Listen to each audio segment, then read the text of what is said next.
ఏమైందిరా? రాత్రి అట్లా పోయిండ్రా, ఇప్పుడు దాకా రాలే. ఆ ఫోన్ కూడా ఇన్నే ఉంది. నాకేదో మస్తు భయం అవుతుంది జంగా. అరే నువ్వు భయపడకొద్దనా, అన్న ఏడున్నా సరే నేను పోయి దొరికొస్తా. ఏంది నువ్వు గాబర పడకు సరేనా?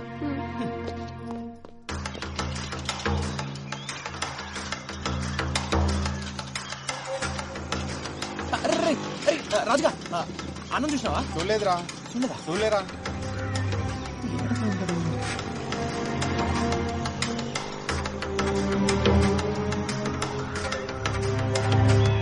తొమ్మిదిగానే జాగ్రత్తగా చూసుకో, వాని దినాలు అస్సలు బాలేవు.